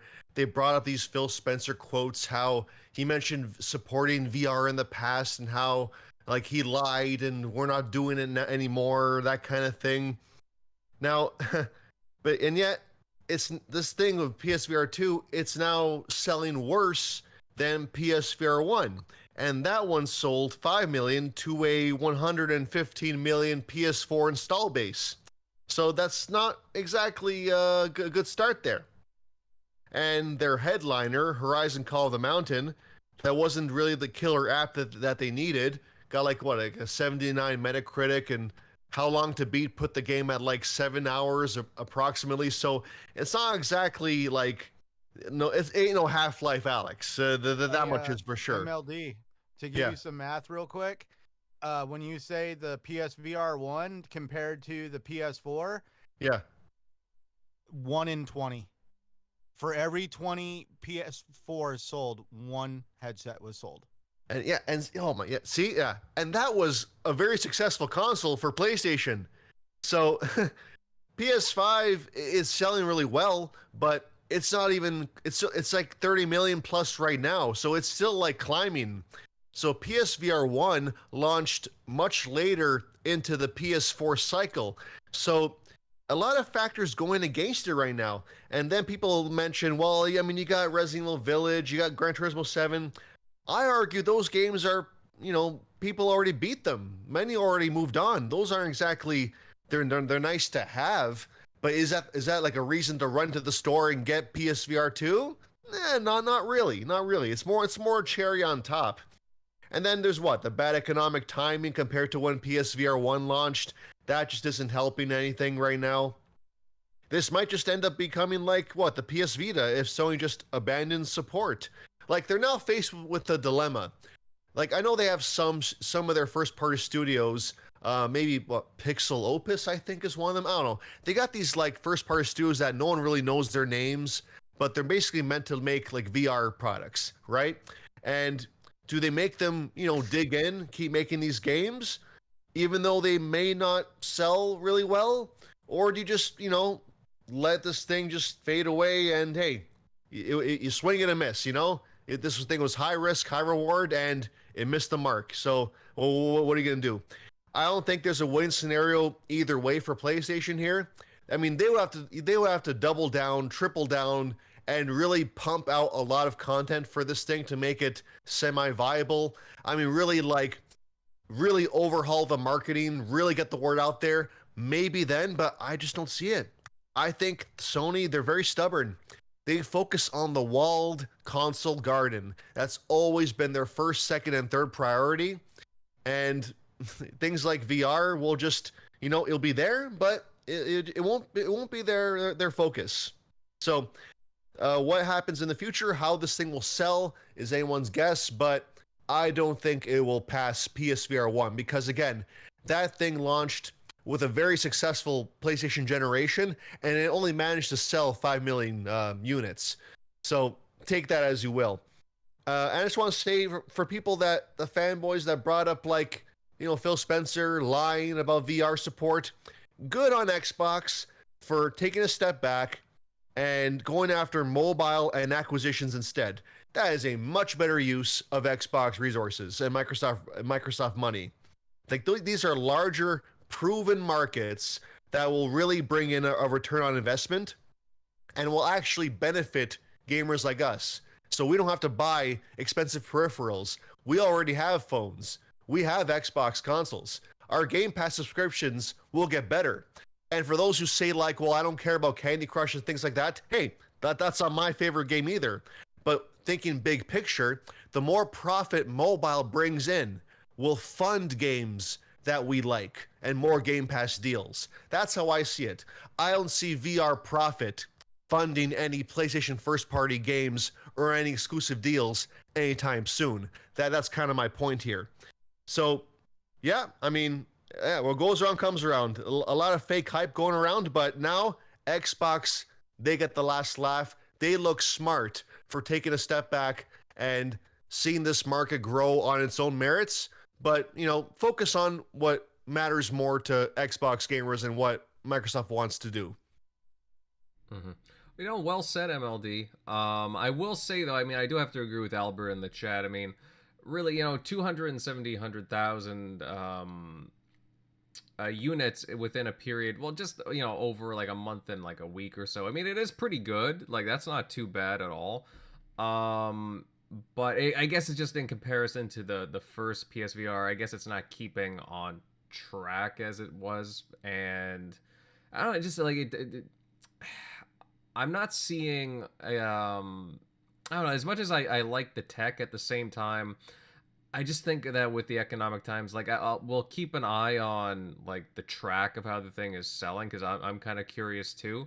But I don't know. I don't see a lot of people going for it as much as the PSVR, the first one, just because of the way that, again, the economy's going. Not to keep harping on that, but I don't see a lot of people going for this unit. I'm interested in the game sales, though. I'd be curious to see what games are kind of selling with it.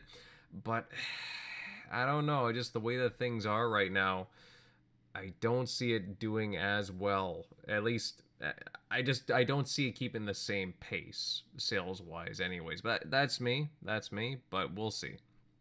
Guys, any other talk about PSVR? Yes, no?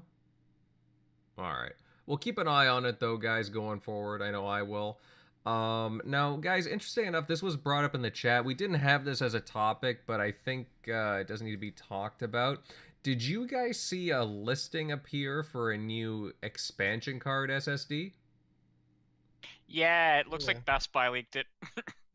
Yeah. So, in case you guys don't know, there was a listing that appeared for a new Xbox Series console SSD.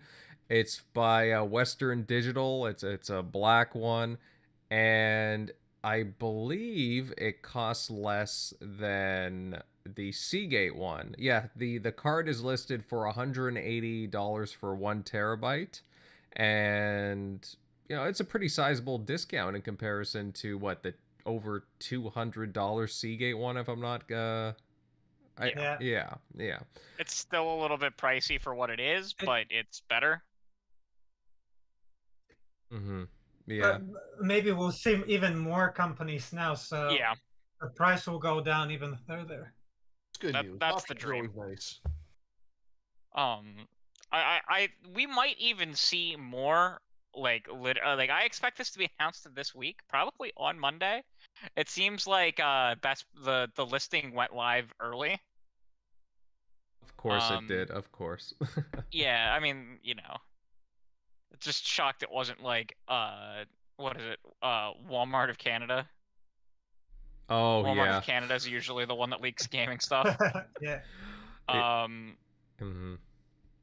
So, we'll have to see if there's more than just this one announced, or because obviously Western Digital almost certainly has different like SKUs themselves, right? You would expect them to have like a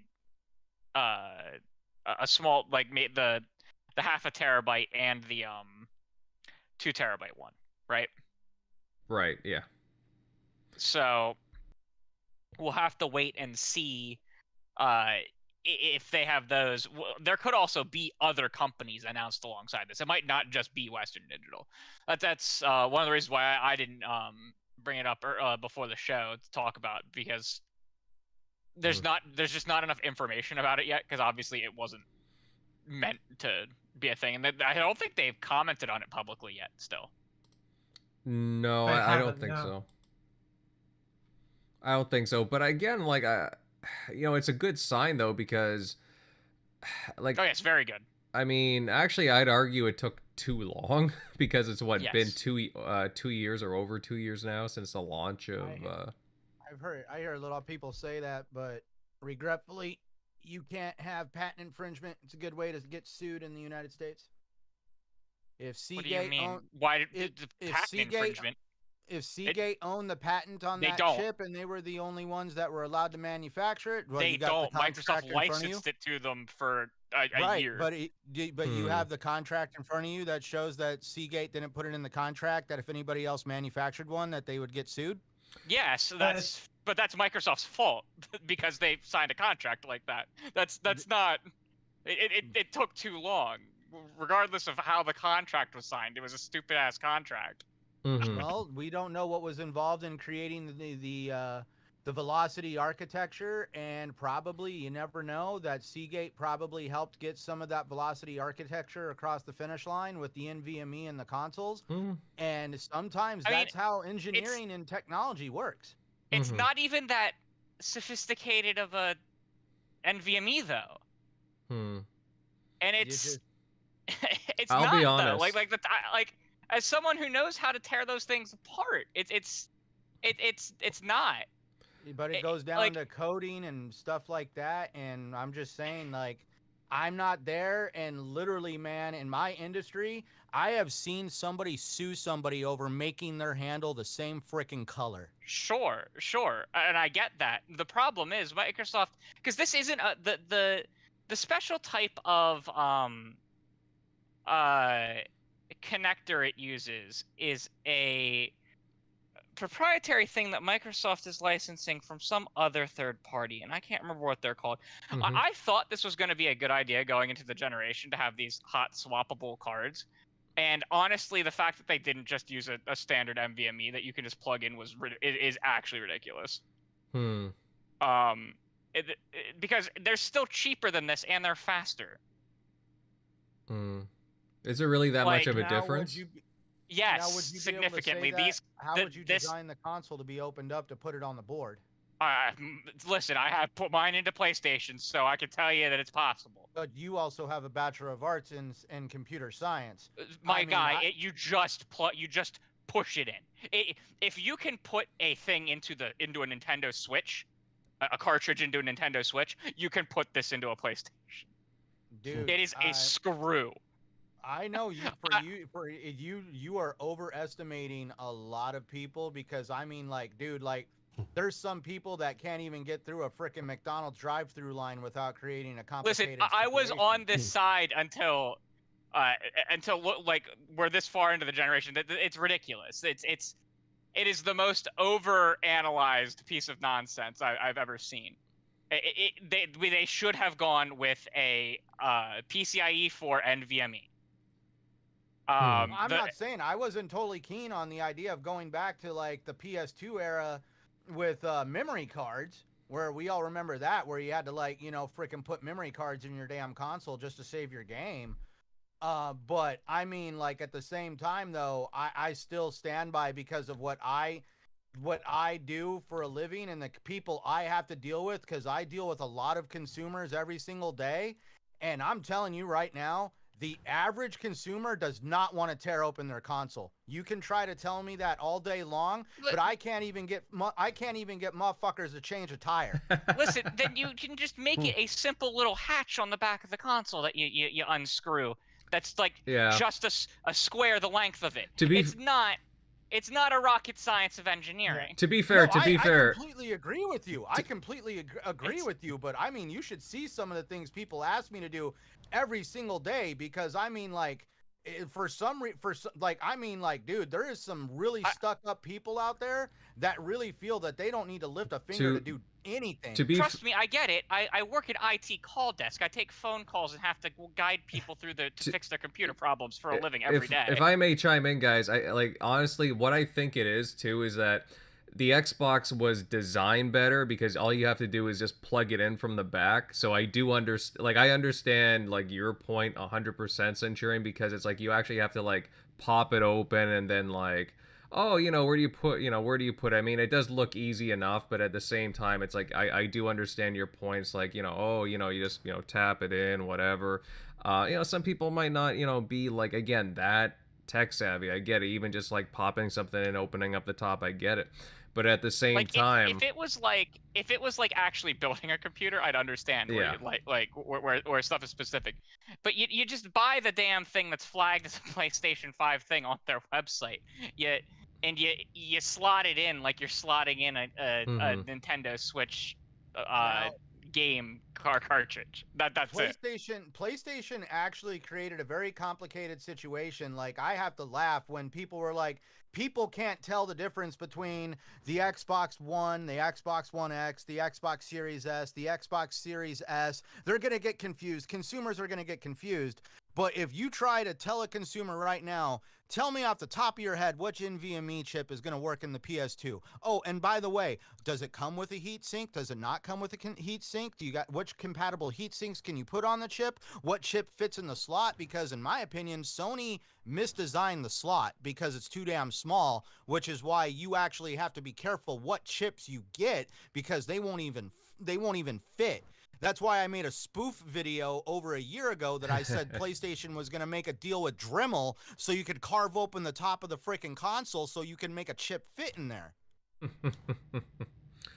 I do remember that video. It was pretty funny. Well, that was a fanboy one, right? Right. And that's where I'm just saying, like, that's where consumers don't want to deal with that.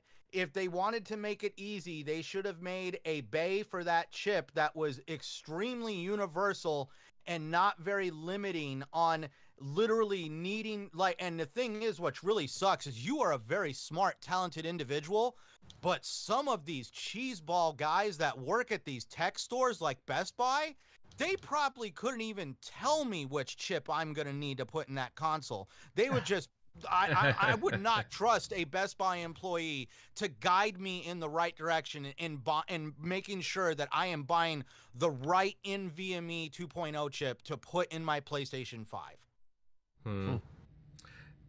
No, totally. I would totally like whenever I have a tech thing, I go to Crusader. Gotta go to Crusader for that stuff. Oh no, when I like literally, that's why I came to Crusader when I was like, yo, dude, my operating system took a shit, and you were just like, well, just reinstall you got to start over on that one. Yeah. That's why I was like, no, that's why I was like, dude, if I was to go out and buy a chip tomorrow for my PS5. You would be the first person I would DM, because I'd be like, yo, I just need to know, man, because I don't want to like buy the wrong thing and I'm screwed. Sure. Yeah, they have like to be fair, if anyone is in chat looking for them, they do have a great list on the PlayStation website that'll take you to direct purchase from the manufacturers. Western Digital has an excellent one. Which is why I'm also very happy that Western Digital is teaming up with Microsoft for this, by the way. So, like, I'll get back on a positive note here. Western Digital is, like, personally, I consider them to be the best hard drive company. to No, purchase I'm with you. I'm with to you on purchase that. hard drives from. When they said they signed a deal with Seagate, I was like, Seagate's fucking kind of Seagate, awful. really? Yeah. Yeah, Seagate, every Seagate hard drive I've had, it's Yeah. gone to shit. So Luckily, I agree. haven't had a problem personally with the Seagate one that I have for console. I was a little worried about that for a while, but the whatchamacallit, the Seagate one that I have in the back of my Series X right now is fucking fantastic. But I may upgrade to a Western Digital one just for the security of it being Western Digital.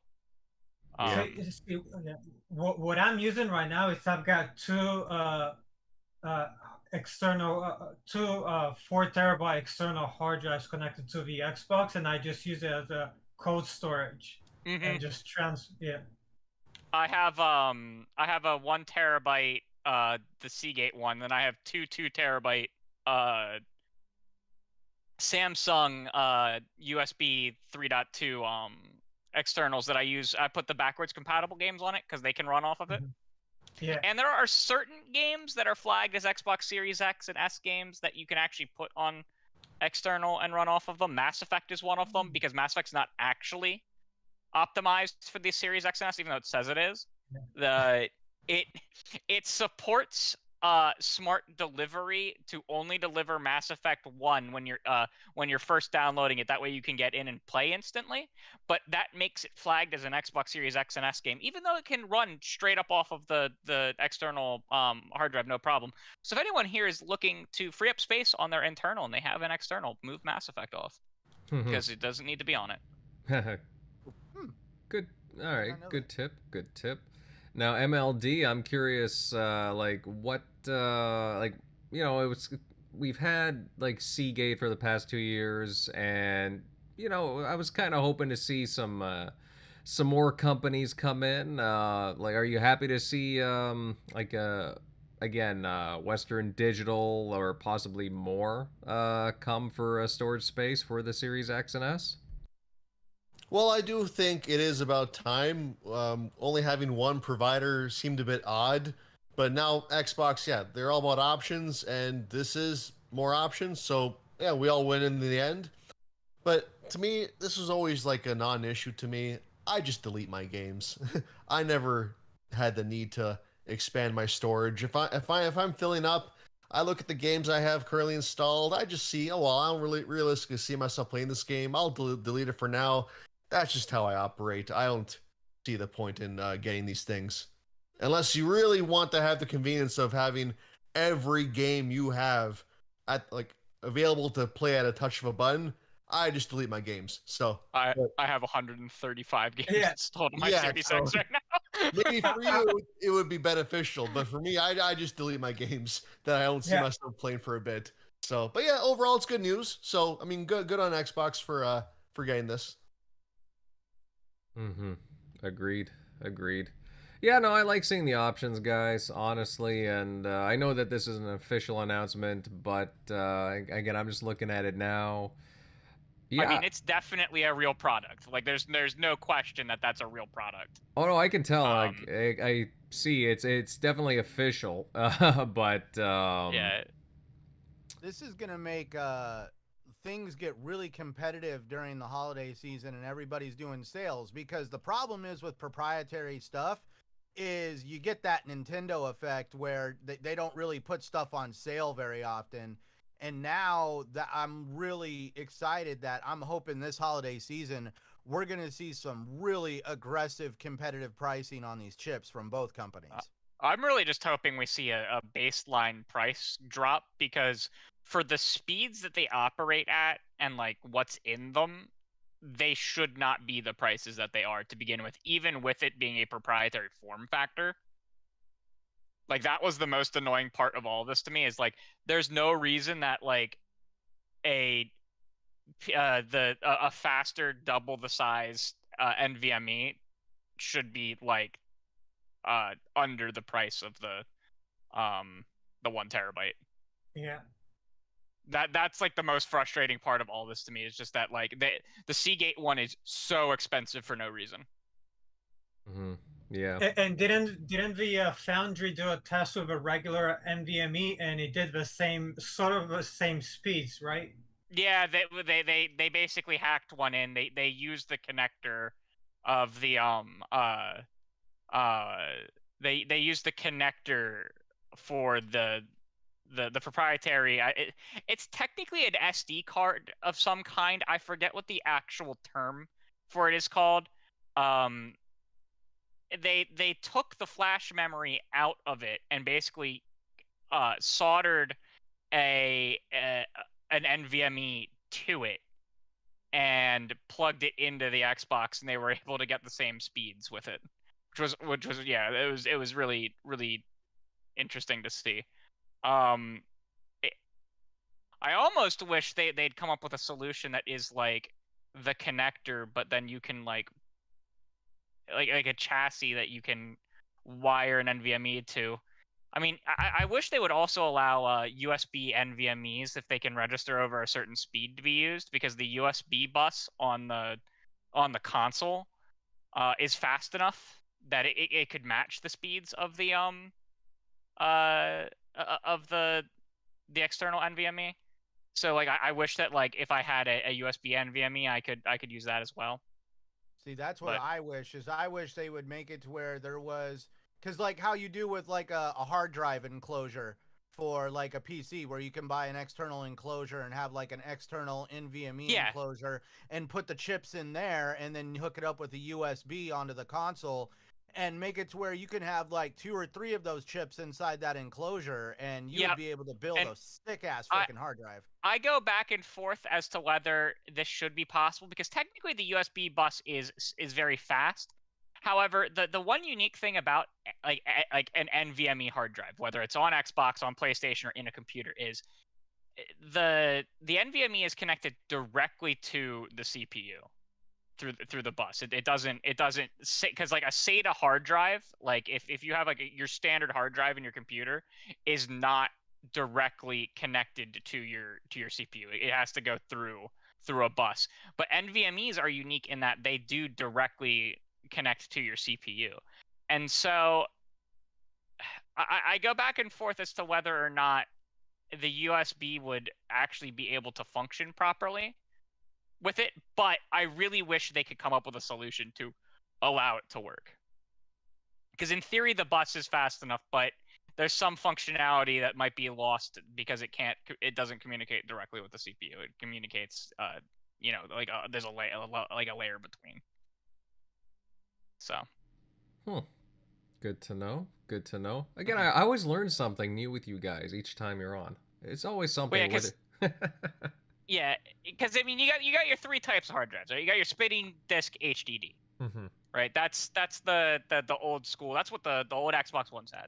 Then you have SSDs, which are flash memory. They're just like the flash drive that you plug into your computer. They're just designed to be fast, but a typical SSD is run through a SATA connection into a computer, so it has a wire in between it and the motherboard.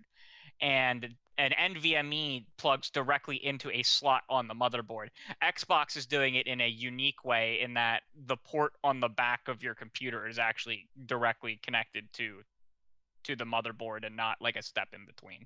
It directly connects to the CPU on the motherboard as opposed to through the SATA host. Mm-hmm. You see, learn something new every day. Guys, any more comments on this? Yes, no? Okay. Okay, well, I think on that we'll start to wrap things up. Guys, another fun chat from the TXR gang tonight, talking E3 getting canceled, the Game Pass Friends and Family plan, a little bit of a leak there, PSVR2, and some of the new Xbox Series expansion leaks. Interesting from WD. And to everyone that tuned in tonight, hey, it was great having you all here. I sincerely mean that. But be sure to hit the like button if you really enjoyed tonight's offerings. And of course, share out the episode and subscribe to the channel, because guess what? We would love to have you guys stick around. But with all that said, let's make our way over to the outros, starting off with our guest. Grimes, buddy, hey, thanks for coming on the show. I mean, it was great to have you share your thoughts and opinions on all the topics. Where can everybody follow you at? Well, you can follow me on Xbox, Two Step Grimes. That's my gamer tag, or Instagram, Lobo2Grimes. Lobo2Grimes. LOBO 2 and Grimes. But thanks for having me. It was a lot of fun discussing video games with you guys, and I'm looking forward to seeing what you guys have cooking next. Mm-hmm. Yeah, no, yeah, there's some things in the pipeline, and honestly, thank you for coming on. It was, you certainly bring an interesting flair to you, and I appreciate, again, your passion for the hobby. It's great to have you on. With that said, moving on to the TXR regulars, starting off with Crusader. But hey, loved your insights tonight as per usual. Where can everybody find you? Yeah, you can find me at Crusader3456 on basically all social media and gaming platforms.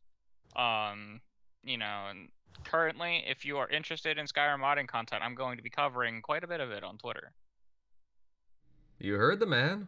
Definitely check him out there for all things Skyrim right now. Get on it. Now, are you modding on PC or console? I am modding on PC, but I am trying to keep my coverage to stuff that you can install on console if you so choose. Okay. There's some things that you can't get quite as sophisticated on console, of course, because you can't run like custom patchers and stuff to make to increase compatibility between stuff. I've always wondered, are these game expansions that some of the fans have made for Skyrim, yes, are they compatible with console, or are they PC yes, only? Some of them are. That's cool. One of the coolest ones that I've ever played, if anyone's played the Anniversary Edition, they added a piece of content with the Creation Club called Saints and Seducers, which was a throwback to the Shivering Isles from Oblivion.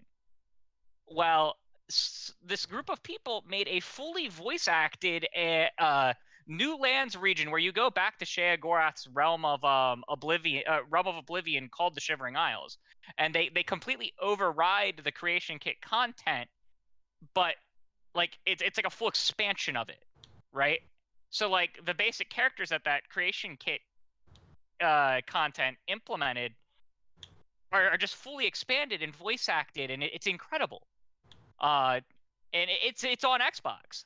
You have to have the Anniversary Edition to install the mod, but it's free. It's listed on Xbox. Anyone can download it, and it's so good.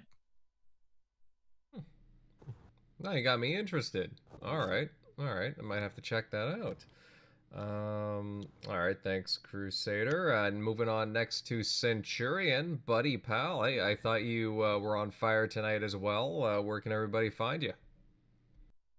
Oh, guys, it's always a great show. I guess for people listening, I don't want anybody to ever think we may get into passionate discussions, but I like everybody here. I feel like they are a second family to me, and it's always fun to bounce ideas off of each other, sometimes passionately. So I always enjoy these debates we have when we have them.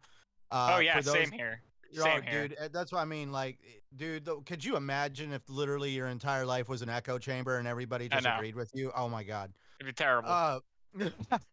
But yeah, definitely for those interested in finding me, you can locate me here every Sunday night on TXR. You can also find me on Gaming Beyond the Box 2 hours before the start of this show. You can also find me on Xbox Live and Twitter at Centurion1307. You can also find me at Centurion1307 on YouTube and find my content there.